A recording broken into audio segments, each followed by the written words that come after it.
Hi everybody, my name is Jaden. I'm Yah. I'm Jason. I'm kidding. And we are the Yah Torah YouTube channel. And we thank you guys very, very much for hanging out with us. We are starting a brand new series here of a great book that I think everybody will be super excited in.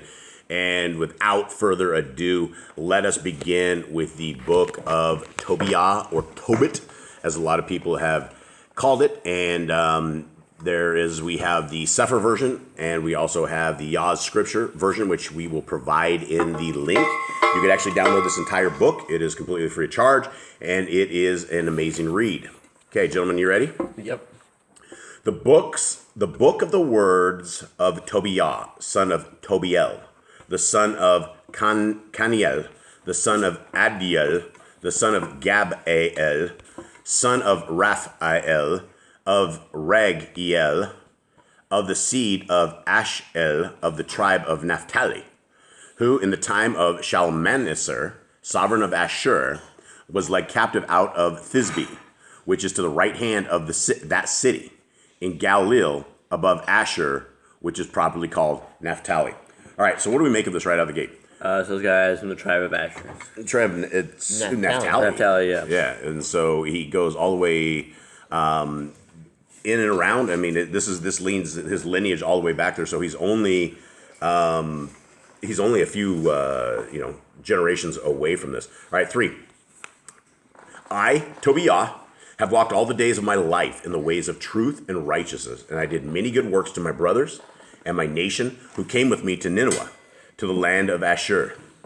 And when I was in my own land, in the land of Yisrael, being still young, all the tribe of my father Naphtali fell from the house of Jerusalem, which was chosen out of all the tribes of Yisrael, that all the tribes should slaughter there, where the Hayikil of the dwelling of the Most High was Kodesh and built forever and ever. What is a Hayikil?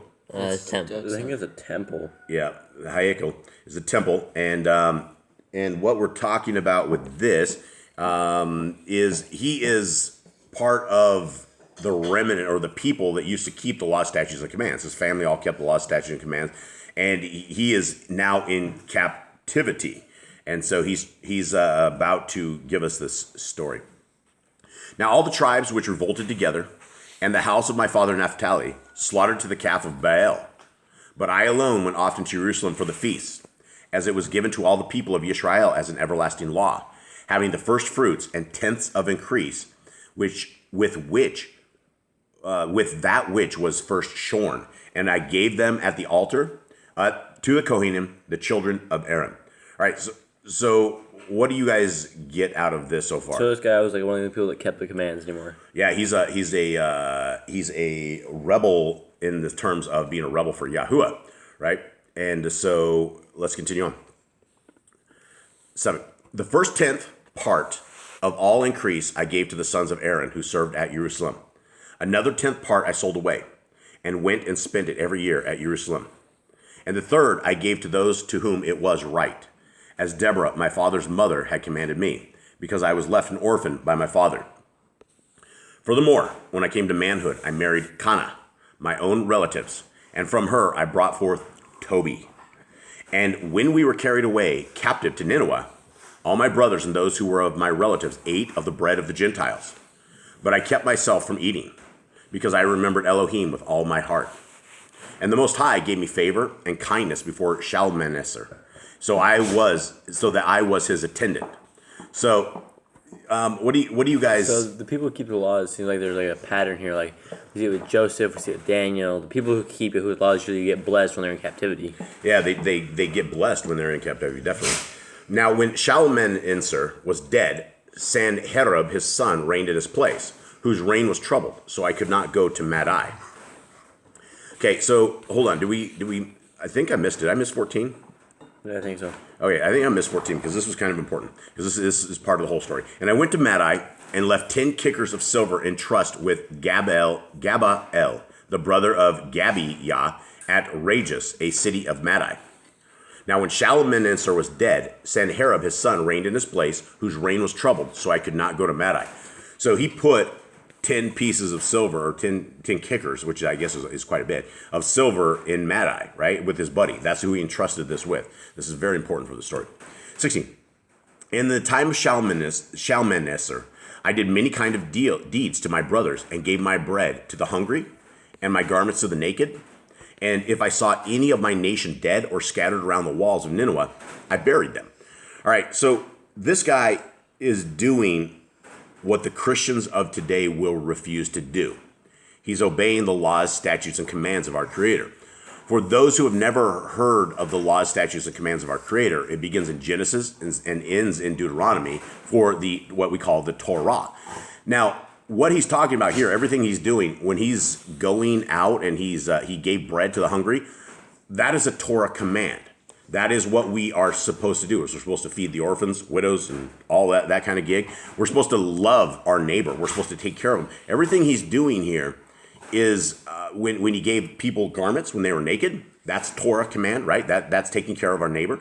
And then another big thing is we're supposed to bury our dead, right? We're not supposed to leave our dead overnight.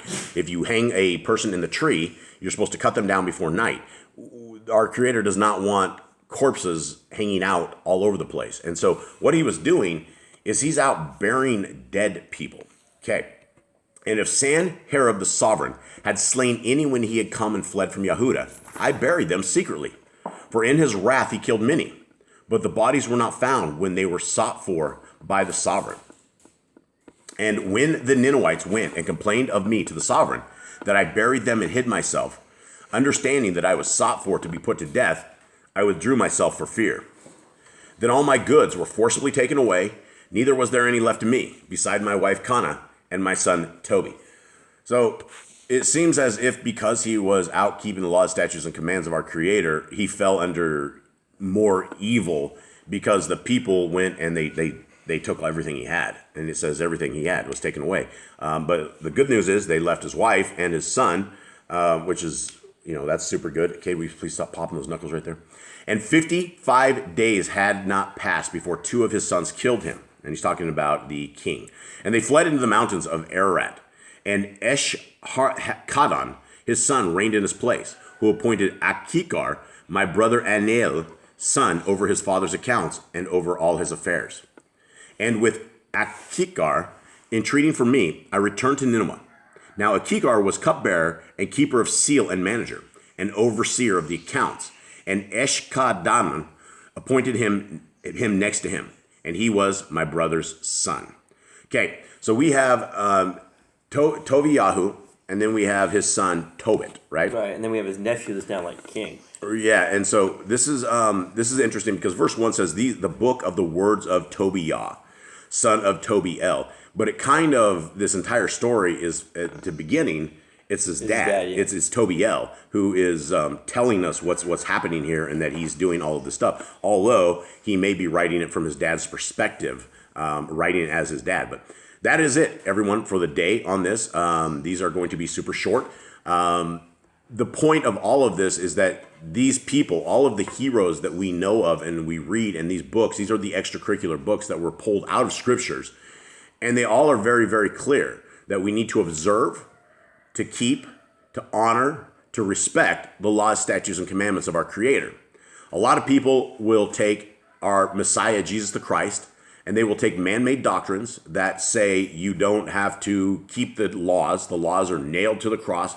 They believe even so much, which is completely satanic, is that Jesus died to end the laws. And they will say that. And there is not a single scripture anywhere that supports that satanic viewpoint. And so what our hopes and our goals are is that we are out there hopefully teaching people and reading to you guys that about these laws, statutes, and commands that will enhance your life, that will increase your everything that you have. And so this is the story of Tobit and the story of TOBIL IYAH. And we will leave a download for anyone who wants to jump ahead and read the story, or for anybody that wants a story, or pass it on when you're done. But it is a fascinating story. And I believe we have 12 chapters in this. And so we have 12 days, 14. So we have 14 days that we will be talking and speaking with you guys on this. And hopefully it is a good story. We love you guys very much. We hope you have a wonderful first day. We hope you're not in a 501c3 man-made Sunday worshiping church. And have a good day. All right. Shalom.